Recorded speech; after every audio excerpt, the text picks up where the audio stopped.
Make sure to like and subscribe and hit the notification bell to receive helpful tips on how to relieve pain. If you have any questions, put it in the comment section down below.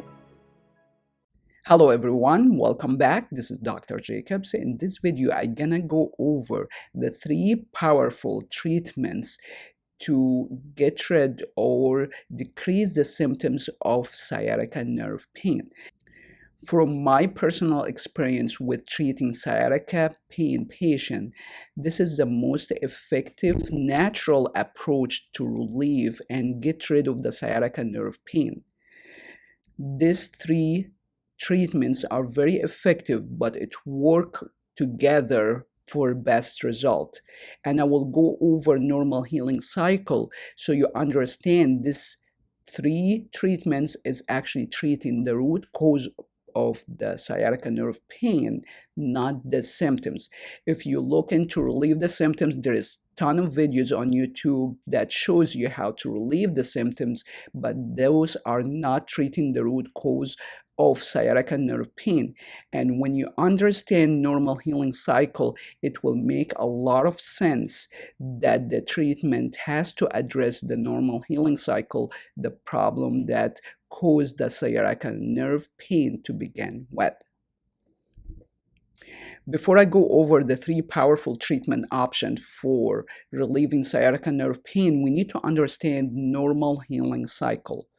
So I'm gonna use external paper cut for visualization, but the same process happens internally when you have sciatica. Your body has to go through those 3 stages: inflammation, proliferation, maturation, as you see it in this image. So the first stage of healing is inflammation. So when you have a paper cut, your body, you start to have swelling, decreased function, pain, and redness. The same thing happens internally when you have sciatica.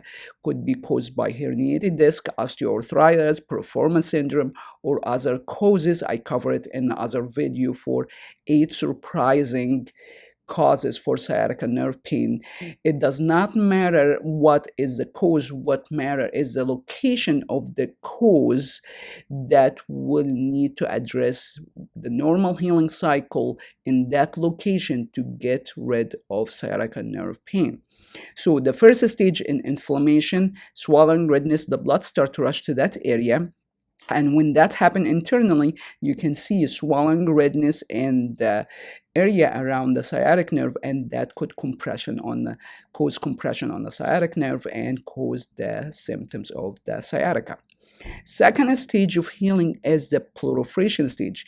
As you see here in the second image here, you start to have scar tissue. That's part of the proliferation stage. Scar tissue, fascial restrictions, muscle spasm, trigger points. If our body does not build a scar tissue, it's open wound susceptible for infection. So actually scar tissue is very essential for our survivals. The problem is we don't want excessive scar tissue, especially around the sciatic nerve here. That scarring will cause compression on the sciatic nerve. Even 1 to 2 millimeters of scarring or fibrotic tissue, that could cause tremendous symptoms and weaknesses in the legs. So perfect scenario during the maturation stage, our body should get rid of the scarring, the inflammation, and clears up. As we get older, this process, the speed of this process decreases significantly. And if you have chronic sciatica nerve pain for over 3-4 weeks, you're probably in a chronic cycle. The chronic condition, which is actually your body going back and forth between the inflammation and proliferation stage. So in order to treat sciatica properly, we need to decrease the swelling around this area, which caused by inflammation, and also get rid of any fibrotic tissue, any scarring that caused from the injury that caused by either body mechanic, poor body mechanic, or posture or overuse throughout life. So before I go over the effective treatment to treat sciatica nerve pain, I'm gonna go over the ineffective treatments because there is a ton of videos on YouTube on these ineffective treatments, and that's why a lot of patients they try these, they don't get result because actually studies shows that these treatment either provide temporary pain relief or no pain relief.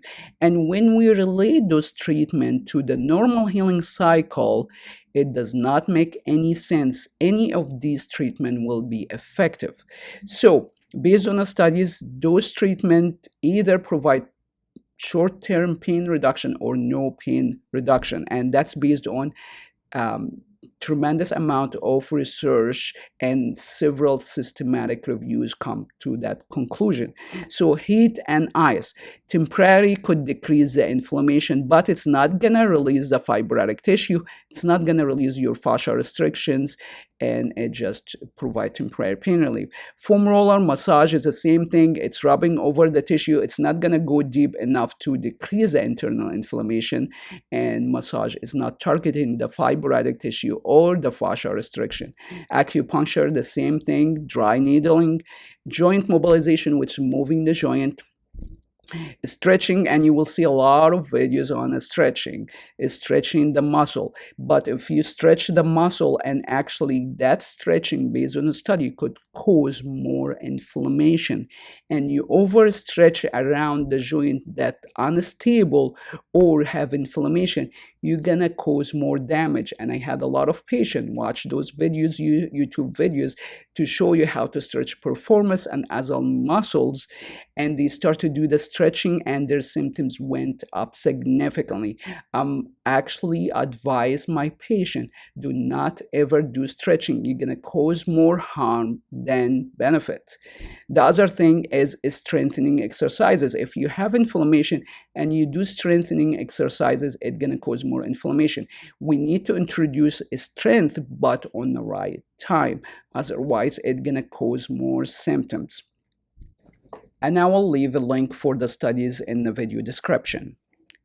So in order to really treat the root cause of the problem, the three powerful treatment has to address the inflammation and the big two elements of the proliferation stage. So let's go over the inflammation, because usually if you have it over 3-4 weeks, you have a chronic condition and you have internal inflammation. So how to address inflammation?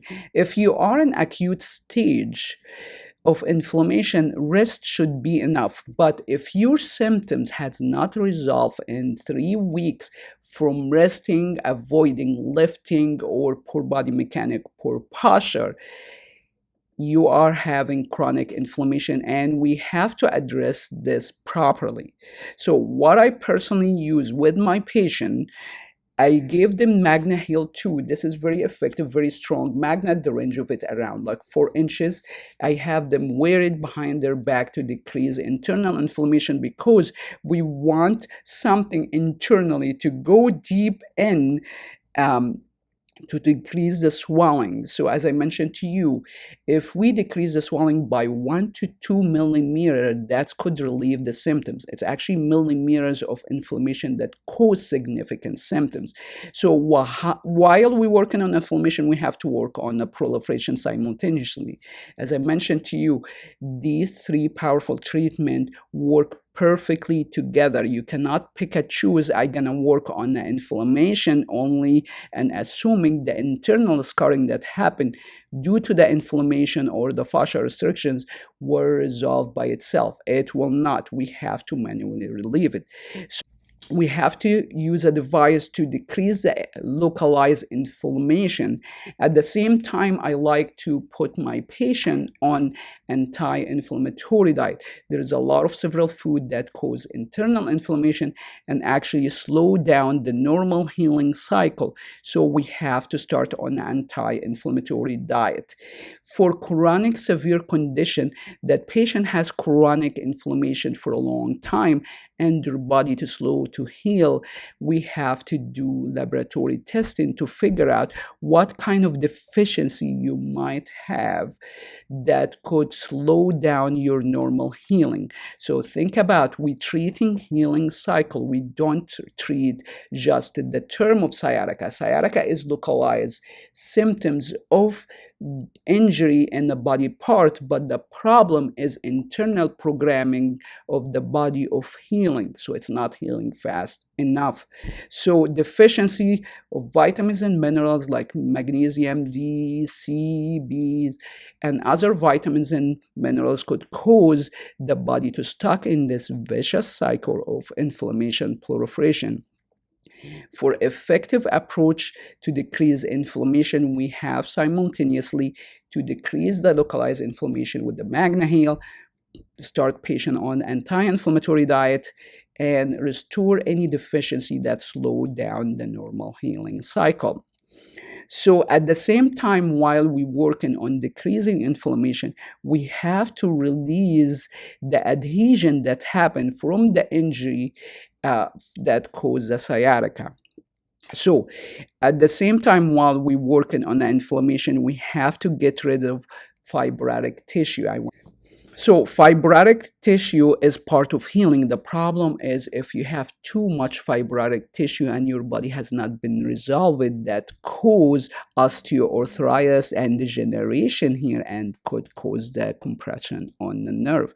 So look in this image. The first image here, that's a normal muscle, no tear. When you have a muscle tear, it looks like this. When your body starts to build fibrotic tissue, scarring, and scarring is actually the glue that glued the torn area to keep it together. That's part of healing. We want that. We don't want excessive scar tissue that compressing on the sciatic nerve that will cause symptoms in for the sciatica patient. So when your body builds a scar tissue, it's look disgusting like this. It's actually, when we dissect it, it's look disgusting like this. So we have to break that scar tissue. And when you look in the back in the vertebrae, you will see osteoarthritis, that unevenness here in the vertebrae. Those are actually fibrotic tissue that could cause the compression on the nerve here. And for some patient that has performance syndrome, that fibrotic tissue in the muscle could cause the compression on the sciatic nerve, but not in the back here in the vertebrae, but in the performance syndrome, performance muscle. And I have a video on the performance syndrome in my YouTube channel. Why fibrotic tissue could be an issue? Because our muscle should act like a rubber band when it contract and relax, stretch like this. So when you have fibrotic tissue, it's like you have a knot in a rubber band. So when your muscle contract will not stretch much.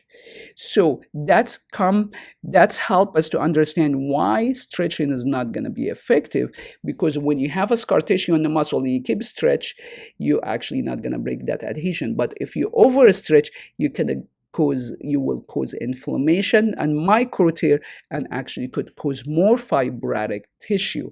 It's actually canceling the treatment and actually could make it worse because the inflammation that caused by the stretching. That's why I don't recommend the stretching. And what I personally use to decrease and get rid of fibrotic tissue is the A3 tool that break external fibrotic tissue, scar tissue. And I also use A5.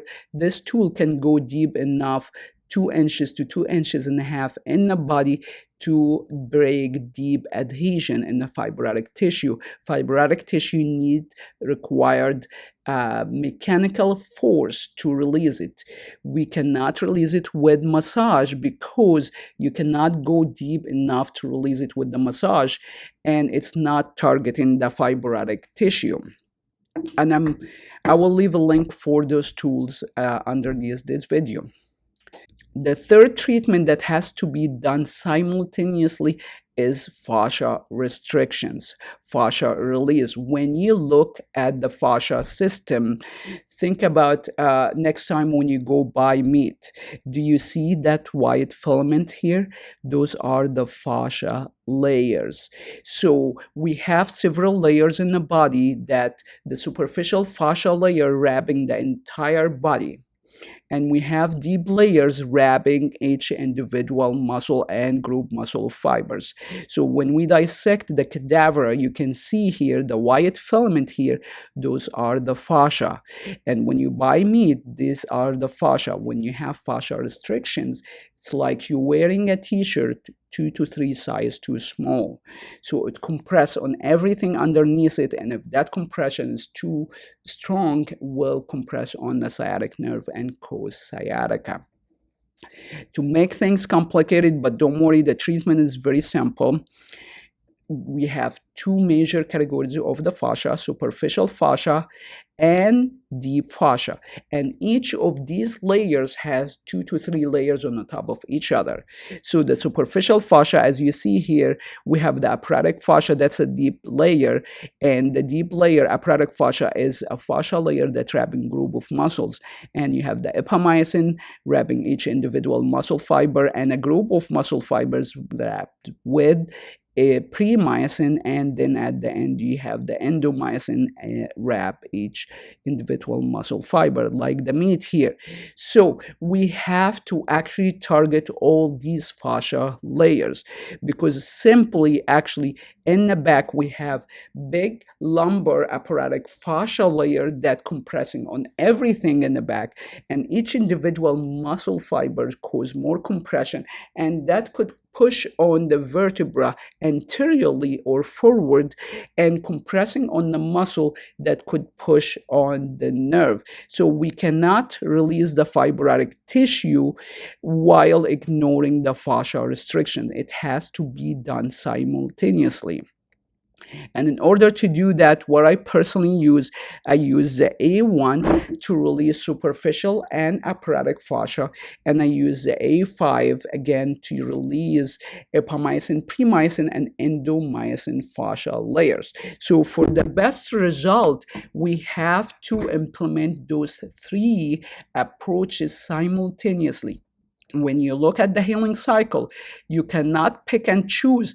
I'm gonna work on decreasing the inflammation only and ignoring the proliferation, which has a scar tissue, fibrotic tissue, fascia restrictions, because the problem is a combination of inflammation, fibrotic tissue, and fascia restriction. And that's basically how to treat the root cause of sciatica nerve pain.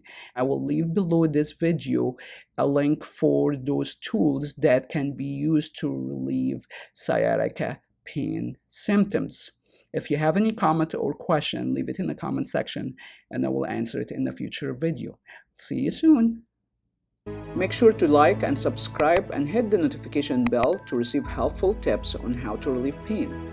If you have any questions, put it in the comment section down below or go to asterinstitute.com.